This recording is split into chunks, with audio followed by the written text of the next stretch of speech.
Oi, gente, tudo bem com vocês? Gente, tô gravando esse vídeo para poder explicar para vocês a parte de grandezas químicas. Eu já tinha deixado lá na plataforma um vídeo do professor Paulo Valim, mas eu vi que muita gente ficou com dúvida. Realmente é um conteúdo que é bem mais chatinho, mas ele não é difícil, só que precisa atenção, precisa resolver exercício, precisa entender o que é agora nesse comecinho, senão vocês não vão conseguir seguir para frente, né? Nas nossas próximas semanas nós vamos estudar os cálculos estequiométricos. Então é fundamental entender o que são essas grandezas. Antes de falar sobre elas, eu queria falar sobre o átomo, que eu acho que vai ajudar e dar uma clareada para vocês no conteúdo. Então, gente, átomo a gente pode considerar que é a menor parte da matéria. Então, se eu pegar qualquer coisa, sei lá, pegar um pedaço de pão e começar a dividir ele em pedaços cada vez menores, e eu vou dividindo, vai chegar um momento que eu não vou mais conseguir fazer isso, né? Que eu vou chegar numa última partícula que vai ser indivisível. Quem falou isso foi Dalton. Vocês viram umas semanas atrás, né, o modelo atômico dele que eu deixei lá na plataforma. Com o tempo, outros modelos atômicos foram surgindo. Então, ó, eu tenho aqui um quadrinho do modelo atômico de Rutherford. Gente, esse modelo aqui, ele abrange as 3 partículas principais, que é o que interessa para esse nosso conteúdo. Então, esse átomo, ele vai ser dividido em 2 regiões. Todo esse espaço que está aqui, dessa forma elíptica, a gente vai chamar de eletrosfera. E aí, na eletrosfera, os elétrons, eles vão estar orbitando ao redor deles, e vão estar girando nesse movimento elíptico. Lembrando que para Rutherford, vocês vão ver modelos atômicos direitinhos lá no segundo ano. Aqui no centro, a gente tem uma região, né, a segunda região que nós chamamos de núcleo. E aí dentro do núcleo nós temos os prótons, e aí vamos imaginar que os prótons são os vermelhinhos. E a gente tem os nêutrons, que são os azulzinhos, beleza? Gente, conceito de matéria, tudo aquilo que tem massa e ocupa lugar no espaço, né? Então, se matéria tem massa e o átomo é a menor parte da matéria, ele também vai ter massa, né? Acontece que os elétrons, eles vão ser bem menores e eles vão ter uma massa desprezível. Então, a gente considera que em um átomo, a massa dele vai estar toda concentrada, ó, aqui no núcleo, beleza? Então, a massa do átomo vai ser a soma dos prótons e dos nêutrons. De boas? Bora lá agora para os slides. Bora lá. Então, o número atômico vai ser o número de prótons de um átomo e o número de massa vai ser a soma dos prótons e dos nêutrons. Acontece, gente, que essa coisa aqui, ó, linda, maravilhosa, perfeita, sem defeitos, ela já dá essas duas informações pra gente. Tanto a informação de número atômico quanto a informação de massa atômica. Aí vai ser assim, a tabela, no geral, ela vai ter, foca, um número que vai estar em cima do elemento, um número que vai estar embaixo, a gente vai ter o símbolo do elemento e o nome dele. Vou colocar aqui, ó, no hidrogênio. Ó, então, eu tenho o número em cima, número embaixo, símbolo e nome. O número que vai estar em cima, no caso dessa tabela, vai me mostrar o número atômico. Então, lembrando de novo, o número atômico vai me dizer a quantidade de prótons de um átomo. E o número que está embaixo vai me falar a massa do elemento. Nesse caso aqui é 1, porque o núcleo do hidrogênio só tem um próton e não tem nenhum nêutron. Então, é 1. Mas, ó, vamos olhar o lítio aqui. O lítio, ó, ele tem número atômico 3, ele tem 3 prótons no núcleo e ele tem massa 7. O que acontece demais é os alunos confundirem na hora de constar esses números. Pra gente, o que vai interessar é a massa atômica. Então, a massa, ela vai ser sempre o maior número, porque a massa vai me dizer o que está lá no núcleo. Então, aqui é maior porque é a soma dos prótons e dos nêutrons. Esse aqui é só os prótons. Então, quando vocês forem identificar, sempre olhem, ó, quem é o maior número. Ó, aqui no caso do nióbio, eu tenho 41 e tenho 93. Então, a massa, o que a gente precisa é o maior deles, né? O número maior. Então, vai ser o 93. Tranquilo, né?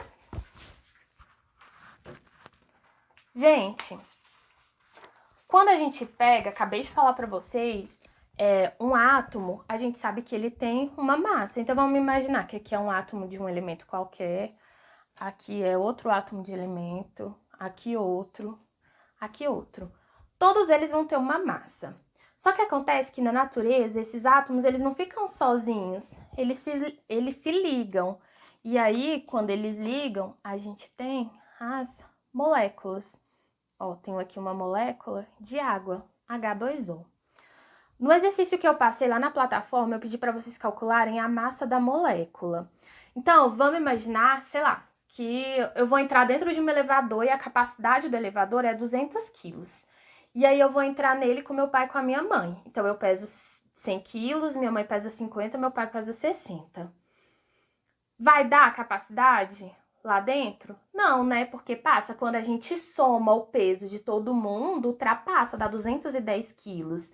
Então, a ideia aqui para essa massa molecular é a mesma. A gente sabe que o hidrogênio ele tem uma massa, esse hidrogênio tem uma massa, esse oxigênio tem uma massa. Então, para a gente calcular a massa do conjunto todo, a gente só precisa somar. Só isso.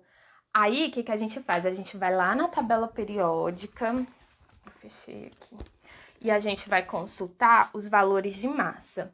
Então, ó, quando a gente consulta aqui, a gente vê que o valor de massa do hidrogênio é 1.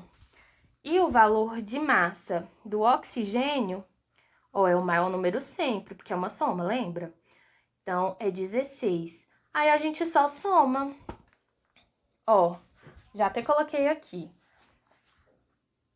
Massa atômica do hidrogênio é 1. Só que eu tenho quantos hidrogênios? 2. Então, eu posso pôr 1 mais 1 ou posso multiplicar por 2, tanto faz. Mais o valor de massa atômica do oxigênio, que a gente acabou de ver que é 16. Então, somando 16 mais 2, 18. Essa é a massa do hidrogênio. O exercício estava pedindo para fazer isso. Então, ó, o de baixo, o enxofre. A gente vai lá na tabela e vai consultar o valor de massa do enxofre. Ó, é 32. Deixa eu focar. Valor de massa do enxofre, 32. Então, o que a gente vai fazer? Cadê minha caneta?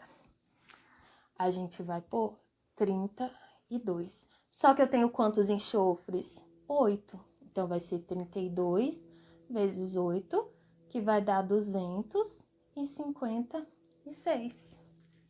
Oh, não focou. Ai, gente. Eu já gravei esse trem 3 vezes porque eu esqueço de focar e vai ficar desse jeito. Vou explicar de novo. Ó, a gente vai constar lá na tabela periódica o valor de massa do enxofre, que é 32. E aí, o enxofre, ele tá aparecendo 8 vezes. Então, a gente multiplica por 8. Isso aqui dá 256. Pronto, encontramos a massa do enxofre. O exercício estava pedindo isso. Aqui, a gente tem o hidrogênio. A massa do hidrogênio é 1. A gente tem o enxofre, ó. A gente acabou de ver que o enxofre é 32. E a gente tem o oxigênio, que é 16. Esses valores aqui, lembrando, a gente vê lá na tabela periódica. Então, vamos fazer a soma agora. Quantos hidrogênios eu tenho? 2. Então, vai ser 1 vezes 2. Mais o enxofre. Quantos enxofres eu tenho? Se não tem nenhum número aqui embaixo, é 1. Então, a massa do enxofre é 32. Então, mais 32. Mais a massa atômica do oxigênio é 16. Quantos oxigênios que eu tenho? 4. Então, vai ser 16 vezes 4.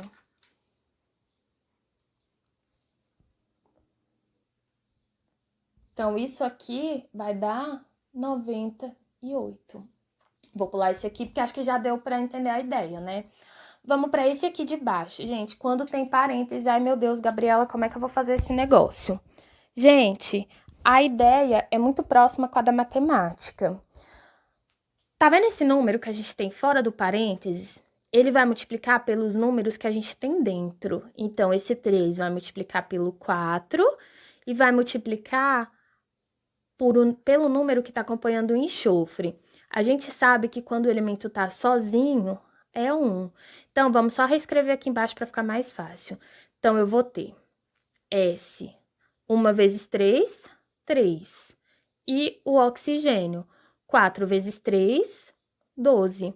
Então, eu preciso fazer o cálculo da massa molecular para esses números que estão aqui embaixo. Aí, a gente vai lá na tabela e vai consultar a massa do alumínio, que é o que a gente não sabe. Então, ó, a massa do alumínio é 27.